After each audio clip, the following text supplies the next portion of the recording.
welcome to Matt's Mustang, where we're going to take a journey and catalog our adventures getting this 2005 Ford Mustang GT restored and roadworthy again. It's a 20-year-old car. I mean, it was running when we got it. I mean, it was drivable, but you know, 137,000 miles and 20 years later, there's some things that needed to be fixed. And with the help of my son and one of the local auto shops, we're on the journey to get this to be a reliable street car again. So follow along. Hey, how's it going, everybody? I'm Matt. This is my first episode of Matt's Mustang. So I just purchased this 2006 Ford Mustang GT Deluxe. It's got 137,000 miles on the odometer. It's 20 years old, so like any 20-year-old car, it's going to have its problems, going to have its issues, but nothing unexpected or out of the ordinary. Really and truly, it's in pretty decent shape. It runs good. What I'm doing right now is I'm flushing the radiator. I was just topping off fluids and everything, taking a look under the hood, and realized that the radiator fluid was more like chocolate milk looking, and it smelled old. If you've been around water that's stagnant, been in there a while, that's exactly what it smelled like. Didn't even smell like any type of coolant. Gonna go get some distilled water. Actually, now that they sell antifreeze premix, I'm just gonna get some 50-50 mix and then fill it up from there. Outside of that, I'm getting a new console. This one's had it. It's real dished in. I just got a couple off Amazon.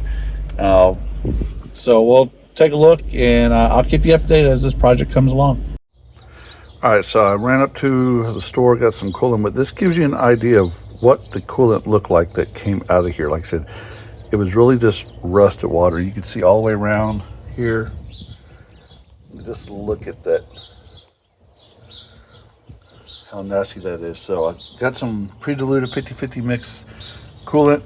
Ford, this model takes the yellow coolant, which they actually don't make. It's now the gold coolant that is compatible with these systems to make sure you flush everything good. Got the thermostat opened up, got everything flushed out, everything drained. So we're just gonna add coolant in, put this back in the bottom of the radiator here to plug it back up and get it going again.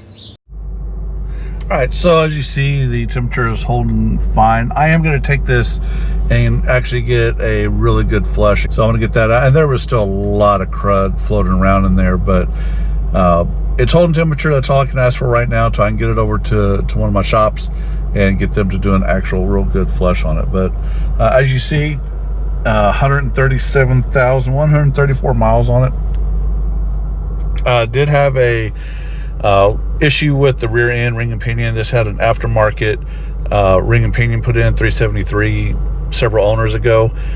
It was leaking, it got low on oil, it spun the pinion bearing, so I had to go get that fixed.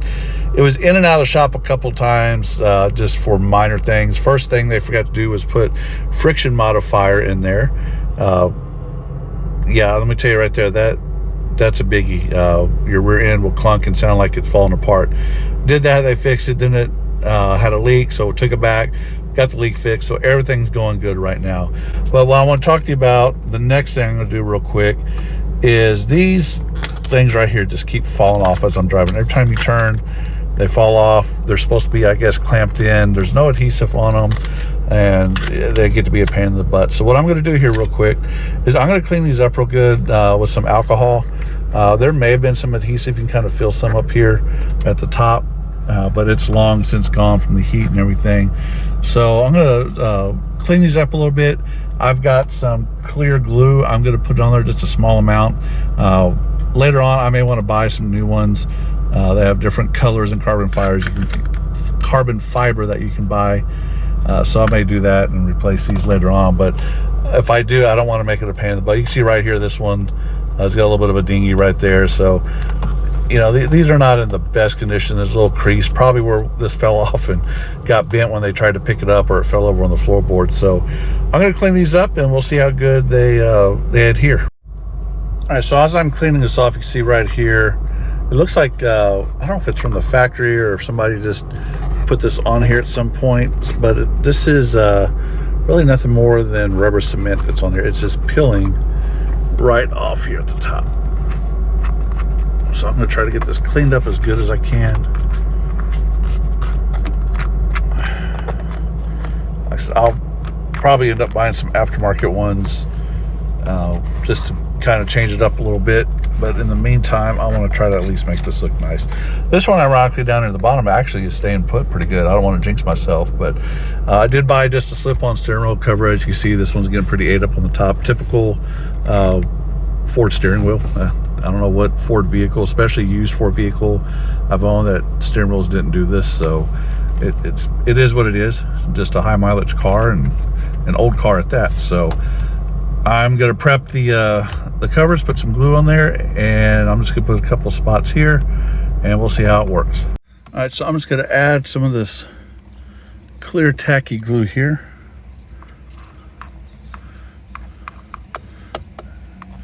I really don't want like a permanent hold on it. I just want just enough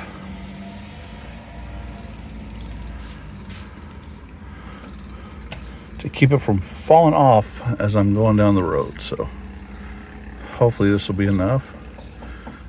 Yeah, everything looks good on the coolant system side, so I just went ahead and shut that off. But let's see how good this is gonna work. I've actually never used this product before. And by the way, these only go in one way. All right, so we'll just clamp that down, let it dry, and see how it does. Actually, works pretty well. All right, I'll do the same on the other side and we'll get it done. All right, so you see behind me, and from the wonderful yellowish lights from the stock Mustang courtesy lamps, it's getting kind of dark out here. So what I'm going to do is I'm going to try to wrap my project up. Got the coolant in, everything's cooling fine, temperature's keeping steady. Again, I am going to go back and get that thing professionally flushed. Got my steering wheel cover on. Just went to Walmart, bought a carbon fiber look steering wheel cover. It actually looks pretty good. And then those covers for the steering wheel actually are holding pretty good. That clear tacky glue that I got in the fabric section at Walmart is actually doing a really decent job of it. So let me show you that here real quick. I know it's gonna be hard to see with the lack of light here, but there's the carbon fiber steering wheel cover. Oh, and I just lost my lamps here. Turn them back on. Like I said, these came out really good. They're not falling off. In fact, they're on there pretty snug. And next project I'm going to tackle is I have a CarPlay system. So this Pioneer system right here, which you know what, I'm going to go ahead and fire up. That way the battery doesn't run down or anything.